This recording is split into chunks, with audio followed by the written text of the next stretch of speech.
नमस्कार दोस्तों। आज हम राजस्थान की कला और संस्कृति में संत और संप्रदाय में निर्गुण भक्ति परंपरा के प्रमुख संत जाम्बोजी का अध्ययन करेंगे। किसका अध्ययन करेंगे? जाम्बोजी का। तो आइए प्रारंभ करते हैं। जाम्बोजी का जन्म 1451 ईस्वी को भाद्रपद शुक्ल अष्टमी को पिपासर नागौर में हुआ था। कहाँ हुआ था? पिपासर नागौर में। और भाद्रपद शुक्ल अष्टमी को ही जन्माष्टमी मनाई जाती है। क्या मनाया जाता है? जन्माष्टमी। जाम्बोजी के पिता का नाम लोहट जी था और माता का नाम हंसा देवी था। जाम्बोजी के बचपन का नाम धनराज था। क्या था? धनराज। और जाम्बोजी पंवार राजपूत थे। कौन से राजपूत? पंवार राजपूत। जाम्बोजी को कुछ किताबों में विष्णु का अवतार बताए गए और कुछ जगह पर श्री कृष्ण का अवतार बताए गए। तो हमें ये दोनों ही ध्यान में रखने। और जाम्बोजी को विश्व का प्रथम पर्यावरण वैज्ञानिक माना जाता है। इसके पीछे का कारण यह है कि आज से कई सालों पहले, हजारों सालों पहले जाम्बोजी ने पर्यावरण के बारे में बता दिया था। जाम्बोजी को कर्म में विश्वास करने वाले और गूंगा गैला संत कहा जाता है। कौन सा संत?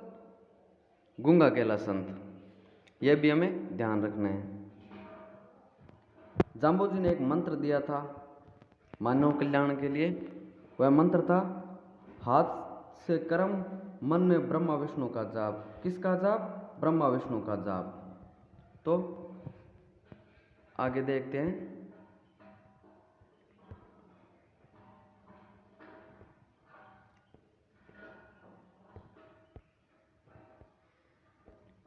जाम्बोजी के शरण में 6 शासक आए थे।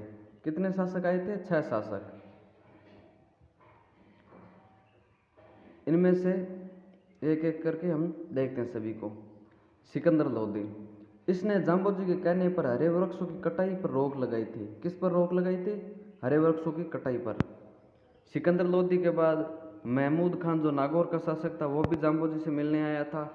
सातल देव जोधपुर से थे, वो जाम्बोजी से मिलने आए थे। जैसलमेर से जैत्र सिंह, मेड़ता से राव दूधा और मेवाड़ से राणा सांगा जाम्बोजी से भेंट करने आए थे। अब इसके आगे देखते हैं हम विष्णुओं के जो प्रमुख ग्रंथ है उसके बारे में देखते हैं। विष्णुओं के प्रमुख ग्रंथों में हमें मिलता है शब्दवाणी। कौन सा वाणी? शब्दवाणी। इसमें 120 शब्दों का संग्रह है और इसी में जो जसना जी ने 29 नियम दिए थे उनका भी संग्रह इसमें ही मिलता है। शब्दवाणी के बाद जम्ब संहिता या जम्ब गीता, इसने विष्णु संप्रदाय का 5वां वेद तथा 19वां पुराण कहा जाता है। क्या कहा जाता है? 5वां वेद तथा 19वां पुराण। इसके अतिरिक्त विष्णु धर्म प्रकाश, जम्ब सागर, जाम्बोजी के उपदेश को जम्बवाणी या गुरुवाणी कहा जाता है। क्या कहा जाता है? जम्बवाणी या गुरुवाणी। और इनके उपदेश स्थल को सात्री कहा जाता है। ठीक है, यहाँ तक सबके समझ में आ गया होगा। आगे बढ़ते हैं।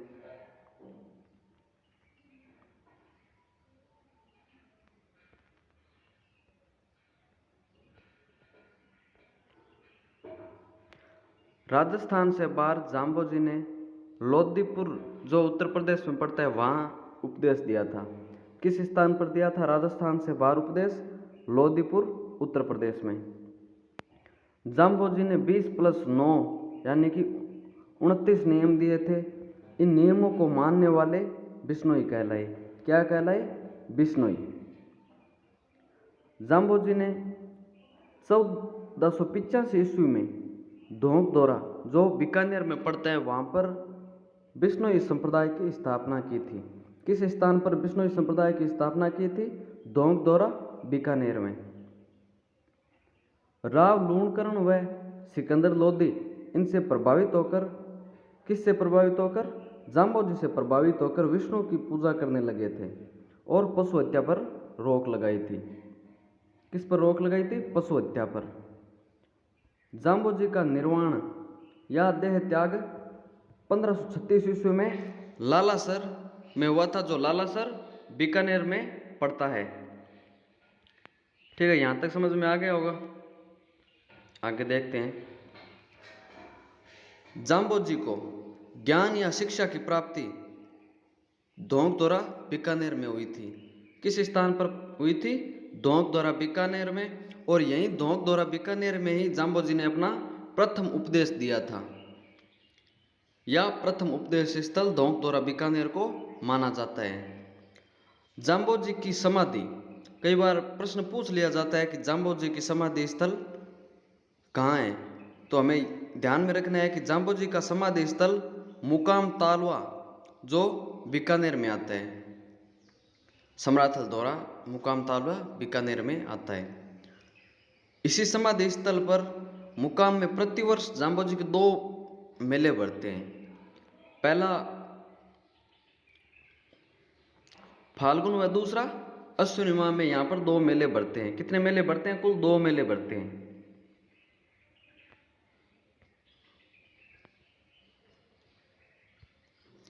बिश्नोई धर्म को अपनाने वाला प्रथम व्यक्ति, बिश्नोई धर्म को सर्वप्रथम पुलोजी ने अपनाया था। किसने अपनाया था? पुलोजी ने। और बिश्नोई धर्म अपनाने हेतु जो एक संस्कार किया जाता है, या बिश्नोई धर्म में आने के लिए जो दीक्षा होती है या शिक्षा कह सकते हैं, उसको पालय संस्कार कहा जाता है। कई बार पूछ लिया जाता है एग्जाम में, पालय संस्कार किसे कहते हैं? तो हमें ध्यान में होना चाहिए कि बिश्नोई धर्म अपनाने हेतु जो संस्कार होता है उसे ही पालय संस्कार कहा जाता है। जाम्बोजी के निर्वाण के पश्चात बिश्नोई संप्रदाय के जो प्रमुख बने वो विल्होजी थे। कौन थे? विल्होजी। और इन्हीं विल्होजी ने एक पुस्तक लिखी थी, कथा जैसल की। कौन सी पुस्तक? कथा जैसल की। और यह तो हम सबको पता ही है कि बिश्नोई को प्रकृति प्रेमी जाति माना जाता है। कौन सी जाति? प्राकृतिक प्रेमी जाति माना जाता है। अब पढ़ते हैं हम पर्यावरण रक्षा हेतु दिए गए बिश्नोइयों के इतिहास में जो बलिदान है उनके बारे में पढ़ते हैं एक एक को। सबसे पहले मिलता है कर्मा और गोरा का बलिदान। कर्मा और गोरा ने सन 1604 में रामसड़ा गांव जोधपुर में पर्यावरण रक्षा के लिए अपना बलिदान दिया था। इसके बाद दूसरा मिलता है विंचोजी। विंचोजी ने पोलावास, जो मेड़ता नागौर में पड़ता है, पोलावास में पर्यावरण रक्षा के लिए अपना बलिदान दिया था। और तीसरा जो प्रमुख रूप से मिलता है वो है खेजड़ली बलिदान। इसके बारे में तो हम सबको पता ही है और इसका विस्तृत अध्ययन हम जोधपुर के इतिहास में करेंगे। यहाँ थोड़ा देख लेते हैं एक बार। खेजड़ली बलिदान जो सन 1730 ईस्वी में अमृता देवी और राम बख्श के नेतृत्व में किया गया था। और यहीं पर एकमात्र पर्यावरण मेला लगता है जिसे खेजड़ली मेला भी कहते हैं। बिश्नोई धर्म का सबसे पवित्र वृक्ष खेजड़ी को माना जाता है। कौन सा वृक्ष है? खेजड़ी को। और बीकानेर के ध्वज में खेजड़ी का पेड़ अंकित होता है जिसे मांटो कहा जाता है। कई बार एग्जाम में पूछा जाता है कि मांटो किसे कहा जाता है, तो बीकानेर में जो खेजड़ी के वृक्ष का जो चिन्ह होता है उसे ही मांटो कहा जाता है।